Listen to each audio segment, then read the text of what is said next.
四海豆浆店的创始人邱风采，在40年以前，为了找助手，回苗栗家乡找学徒，一找就找了1000多人，分店也超过了200家，形成台北地区有80%的豆浆店都是客家人开的特殊情形。一大早，天才刚亮，阿采伯就已经开始磨豆浆，这么一磨就磨了40个年头。当年阿采伯为了找人手，特地回到苗栗乡下，号召亲朋好友一块上台北打拼。上来学的就进来进多，点学位都出来改，学位都出来改，估计越出多厉害呀。40多年下来，学徒已经超过1000人，厨师创业的也超过200家。阿采伯说，要创业并不容易。俺不都点人做行来摩托车呢？不过寒天较寒，不落雨没好来嘛。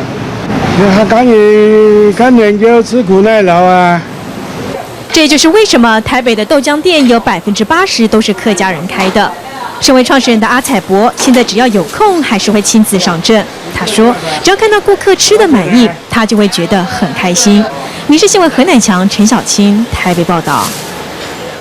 苗栗3义有一个很美的圣心火车站，100年历史，再加上秀丽的景色，星期假日总是吸引许多游客前往度假。这里是全台湾铁路最高点圣心火车站，海拔402.326公尺，是它最傲人的地方。当游客的双脚踏上这个100年铁轨时，他们觉得好开心。感觉它真的很漂亮，风景很美。所以这边感觉上好像客家文化蛮浓厚的。在农业时代，有许多农民为了走捷径，都会强行通过这座长长的火车隧道，也因此而闹了许多的笑话。叫做火车落去当机皮，佢都用钳头嘛卡定，當佢師傅學，杜喺壁行去，哎火車過都過得呢，喺冇係撲定嘅時候，連師傅都不火車冇得。现在火车虽然停驶了，但是这座旧山线依然独具魅力，带领着游客走进时光隧道，温故知新。民视新闻何乃强、陈小青苗栗报道。新竹县关西国小特别把客家米食纳入乡土教学的教材，让小朋友亲身体验制作的乐趣。米是客家人的生命，以往这些白米饭经过客家祖先的巧手，变成各种精致米食，成为贴补家用的外快。新竹县关西国小发现这一代的小朋友都不知道这些点心是怎么做出来的，于是，在乡土教学的课程中安排客家米食 DIY， 让大家亲手做做看。要做好的米食，第一步就是要先学洗米。这些在家里从来不洗米的大少爷、大小姐们，在学校可是学得很认真。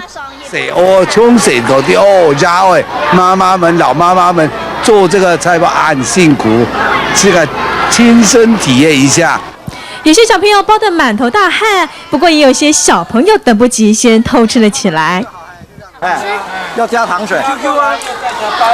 跟其他的米食比较，红板的制作比较简单。县长夫人郑宋丽华在现场认真的指导，小朋友却只顾着玩，几个人在一块红板上摸来摸去，真不知道他们带回家之后还敢不敢吃。